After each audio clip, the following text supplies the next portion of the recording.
Hey everybody, how's it going? Welcome to Scribbles with Jonathan. I'm your host, Jonathan Rector. You can check out my website and my work at jonathanrector.com. And today's video, it's, I don't know, kind of going back to the old school, showing you guys some of the behind the scenes kind of stuff. I did get about, I don't know, I'll see 3 messages regarding this over the last 2 weeks from different people. So, I was going to do this in an Ask Jonathan episode, but I figured what the hell, it's probably more appropriate to just show it as a screen recording. So the question was, as you can see at the topic there, is what are the settings that I use when I do my digital comic work or illustrative work? And I should say it's going to obviously gear towards comics because that's mostly all that I do. Um, so yeah, I'm going to show you the brush settings that I use, some of the brushes that I use in Photoshop first, and then I'll jump into Manga Studio. Manga Studio probably won't take that long. There's literally like maybe 2 brushes max that I use there. But I'm going to put in a little annotation in about here-ish. Hopefully there's something on the screen you can click if you just wanted to go to Manga Studio so you don't have to go through all the Photoshop garbage if you don't use Photoshop. So first off, again, this right here is called a master reference folder. And I got this whole idea, this entire workflow, and I'll continue to say it, is from Freddie Williams II's book, Digital, or what is it, the DC Comics Guide to Digitally Drawing Comics. And he suggests making like tons of folders for all these really cool things, and one of them being called your master reference. Now the idea behind this is you would take this folder, this master reference folder, and I'll explain a little bit what's in there if you can't read what's on there yet, and you basically copy this and you move it onto an external hard drive so that even if your computer crashed or something, everything you would need, all that hard work, all the cool brushes that you ever saved, all the textures, file formats, all kinds of stuff has already been saved into this one easy to find spot. So really quickly, I'll just go through some of the things that are in this. Right here, as you can see, I have something called an 11 by 17 board. That's your traditional, I guess, American size comic book page. If I open that folder up, I have a whole bunch of different things inside there. I've got even Freddy's board.tiff. I don't remember his site, but you could quickly just do a Google search for Freddie Williams' website. He has lots of free resources on there. And this board, this comic board that he has, I'm going to open it up in a second to show you guys what it looks like. But what I did is I kind of made some custom boards as well, a little bit tailored towards what I need with my comic book work, and I'll show you a little bit more what that means. DPS, which would be a double page spread in case anything's 2 pages wide, and 5 by 5 by 8, or 5.5 by 8. Sorry, that would be when I was doing my mini comic stuff. And then I got my 24-hour comics actions. Actions are really cool. These are things that would be like all your F keys where you need to fill in black area, make a new layer, all that stuff. And it doesn't take a long time to set that up, but once you set it up, you can just save it and export it like this as what is it called, an ATN file, which is an action file for Photoshop. And then let's say Photoshop crashed, or I had to reformat my hard drive, I can just copy that and paste it into my Photoshop file. So we're back into it. Brushes, I mean, anybody that uses Photoshop, probably you got a crap ton of people's brushes that they'll make. Like I got a digital comics color brush set that I don't know exactly where I got that from. Nagel series they called. I think that's more of like a traditional inking tool. I don't really use that. Special effects, real smoke, thick heavy brushes. These ones right here I just actually picked up off DeviantArt. Ultimate Space. Literally, it's like a planet. Your brush turns into like a planet or an asteroid and stuff, and you can just click around and make space pictures pretty quick. Anything that saves time. I'm not going to get too much into all this stuff, but I mean, literally, it goes through all this stuff here. And perspective paths. I got all sorts of stuff in here. Kind of like a little playground. So if I go to 11 by 17 board, I'm just going to open Freddy's board that he had here. It's been a while since I opened this one up. Let's take a look what it looks like. Okay, so this would be literally what it looks like. And if you go to his website, he'll have it all here. What I had done is if you zoom in here, let me just minimize that for a second. This looks like a traditional blue line paper. And if I remember correctly, what Freddie had done is he had scanned this in and then basically redrew it. The problem I had, and I know why Freddie did it, because we all like to make a little bit of money, right? This is all you need. I can start drawing right on top of this. The problem, though, is that I don't want that blue on there. You can get rid of it like you would normally do with like a pencil thing, but what I had to do is I kind of took that form or that setup there. Let me just open. Oh my goodness. Okay, file, open. Let's bring it back over here for you. I have one called the Hero Code. That's one of the boards that I'm using right now for a project that I will be working on later on in the year. But this is more what mine looks like now. I know it might look a little busy. Let me just turn this template and script. Okay, so the template is that blue line here. I even added the trim so I wouldn't forget. If I open up the template layer, I have my signature here. I can always change that if I need to. All the date and the time, all that stuff, I just press the T button for text, click in there and change the date that I'm actually working on at the page issue. Same thing for the title. All that really cool stuff is in the template as well. And then the script, this is just a quick script thing that I can have. So whatever in the script for the page that I'm working on is in the script, I can just copy and paste it right into here. That way I don't have to keep flipping through the script all the time every time I'm going to jump into things. And then I have my panel borders set up, thumbs and reference, all the panels. I usually, 5 panels is usually what I go for max. Sometimes there's like up to 10, so you just add new folders and stuff. It's not a big deal. And then your sketch layer is where I keep all my sketches. So if I just open up a new layer here, I can start drawing in there and all that stuff. And okay, I'm done with my sketches, turn it off, that kind of stuff, okay? Again, this is all talked about in that book. So really quickly, let's get into the stuff that most of you people are probably most interested in, which would be the brushes. Like how does all this work? So let me just open up my brushes here so you guys can actually see. The brushes that I use, this is about it. I use this one, these the first two, and this one the most. Probably that's about all that I ever use. And then I use a lasso tool as well. But this is a 3-pixel brush. And let me just go to the preset so you can see what's going on here. The brush tip shape. There's all your dimensions, everything you're ever going to need. The diameter is 3, hardness is 100%, spacing, all that stuff. Nothing. There's no pressure sensitivity at all. This right here would be how I would do my tight line work. There's nothing in here that's special about this line. So that's the first brush that I use. It's a 3-pixel brush. That's kind of like a dead line if you're using like a micron. Then the next thing here would be a 5-pixel brush.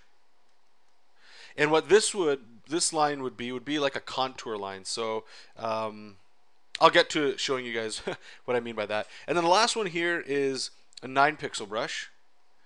And this is what I would actually use for inking. This one here is the exact same thing as the 5 and the 3. The only difference is shape dynamics is turned on. And it's turned on to pen pressure sensitivity. Jeez, that's a fun one to say. Now, that was what I was using for a while. I was watching a Todd McFarlane video, and he was doing this is very similar, except what he did is he basically just, if you look right up there in the right here, there's a circle. He basically put the angle towards whatever hand he is. I believe he's left-handed, or no, he's right-handed, so he had it the other way, but I'm left-handed. So the angle's at 130 degrees, and then the roundness, he actually squishes it up a bit. So if I go right beside it, it'll look a little different. Might not look totally different to you guys, but it kind of tapers a little bit at the end, which is kind of nice. It's not necessarily thick all the time. So this right here is literally all I use. So the process would look something like this. Let's say, I don't know, we'll just draw like a very quick head. I'm not going to bore you guys with too much drawing here. So, there's no opacity or anything, so things can get a little muddy, but that's okay. Put a little nose in there, a little face, some eyes and an ear, and he'd have a neck. Okay, so I would leave it like this. Now I have an action set up so that when I press a button, what it does is if you look over to the right, it makes a new hue and saturation layer. Let me just move it over here so you guys can see those stats too. The hue is 200%. That's just the color. If I wanted to change it, like if I liked yellow, or some people prefer red, whatever you want to do. Saturation's all there, and then lightness as well. And what else it does is make a new layer above it so that I'm ready to draw right away. Now I saved all of that as an action. I would highly recommend researching how to do actions because it saves quite a bit of time, so that no matter how many times I press a button, it's going to continually do that. So see, it's getting lighter. The picture's getting lighter underneath. So let's say I wanted to do a little bit more tightening up there. Okay, so I've got my structure down. I know we're going to put a nose, put a mouth, give him a big old chin, and we'll give him some eyes.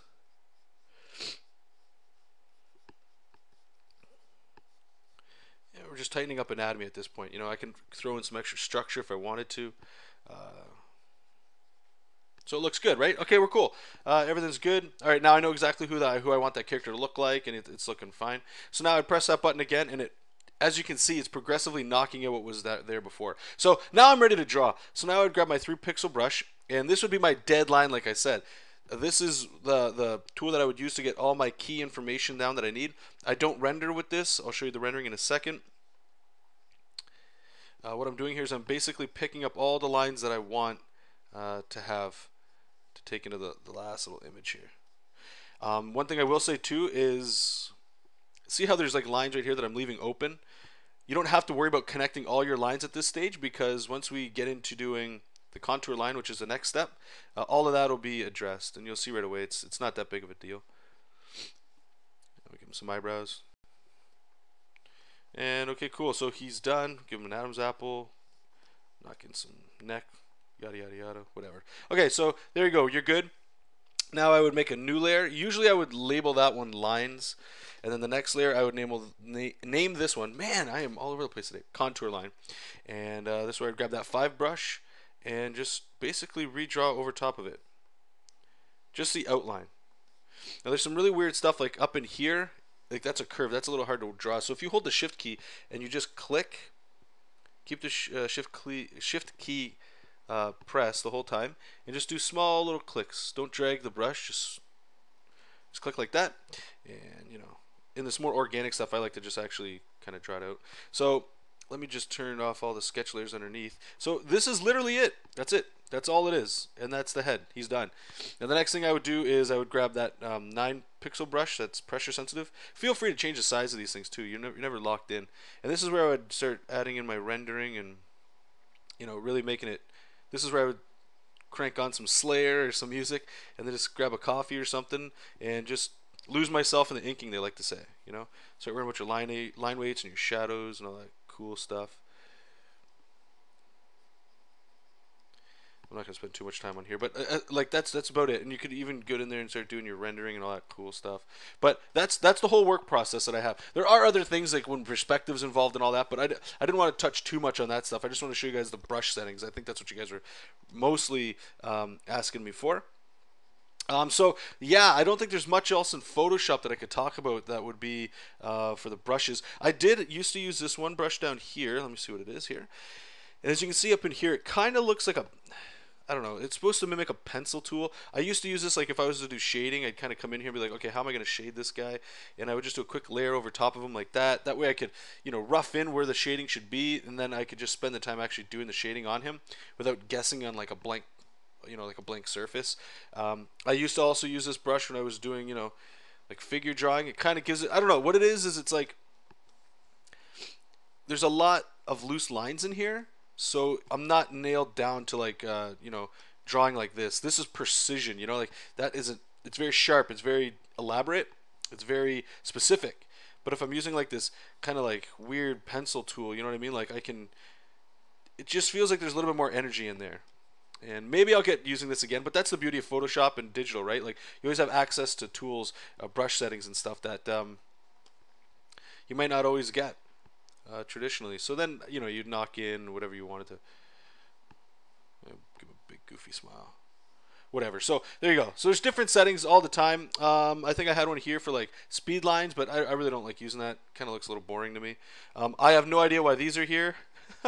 I forget why I had all that stuff, but yeah, there's tons of settings that you guys can knock yourself out with. So that's Photoshop. Now, quickly going into Manga Studio here. Manga Studio, let me just see. File open. Again, I have, whoops, Manga Studio is a little different here. File, new, page. So in Manga Studio, I do have some things set up for some of the projects I worked on. Shattered Myth, that was a webcomic I worked on, so I had like the format that was for the resolution of his website. A little manga page that I was working on here, and here we got the standard. This is another comic book project that I'm currently working on, so let's just bring that guy open. And all it does is it's the same thing as before. It's got your trim area and all that good stuff in there. It does take a little bit of work trying to figure this kind of stuff out. A good resource that I would check out would be Kablam. They're like a printing site, but you can download a template that they put online, and you can just kind of like mirror that and try to get that to as close as you could possibly get. So yeah, so everything would be in here. For actually drawing, Manga Studio, they always start off with like these 2 layers. One's a blue layer, which you saw me convert my line art to blue. This one starts with the blue, so it's kind of like giving you an extra step.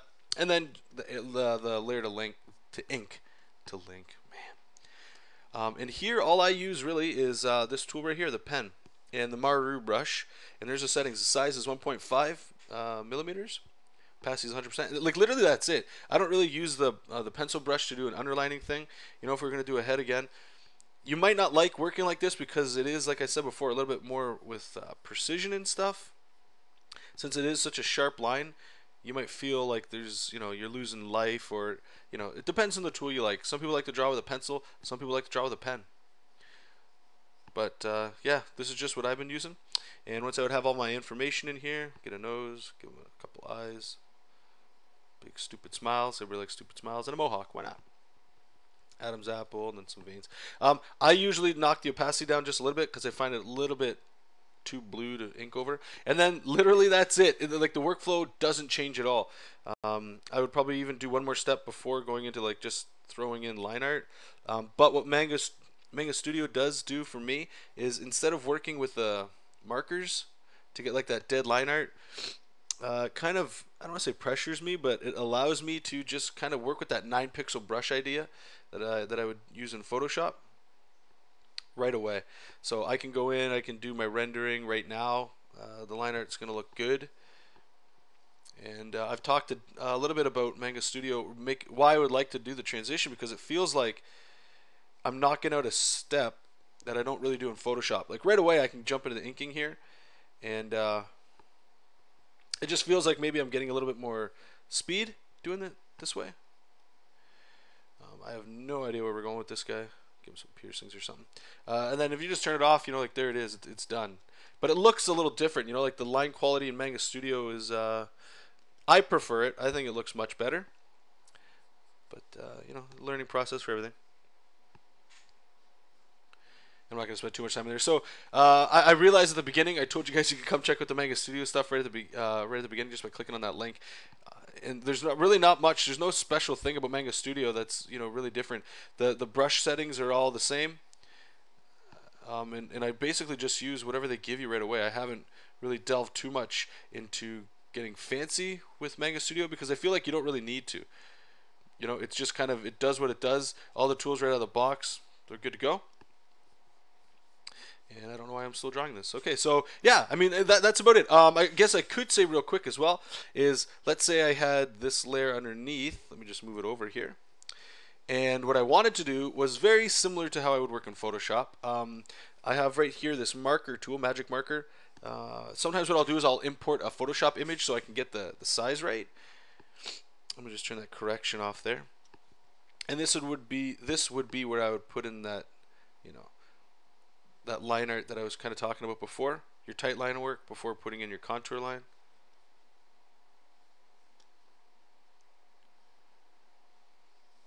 It's, you know, it's got a different energy to it. If I could draw a face at all, this would help. And then all I would do is I would just make that line probably 2 sizes thicker. And if you click the correction tool at 20, the lines will actually be nice and straight for you. So that's good for doing like buildings and stuff. Sometimes I don't even really use it that much. But yeah, so you just do that. And then once I had all that information down, let's say this was it, then I would go back to the Maru brush, and then you can go in there and start doing your rendering and all that cool stuff. But obviously they're going to look a little different. This guy here, you know, I much prefer because it has a little bit more variation to it. But that's about it. So I know this is a little all over the place, a little long-winded, but I hope the settings that I showed you guys a little bit, you know, had some clarification and got you the answers that you're looking for. And feel free to leave a comment in the bottom if there's something else you guys wanted to. I'm sure some of you guys are going to want to know the page sizes and stuff that I use.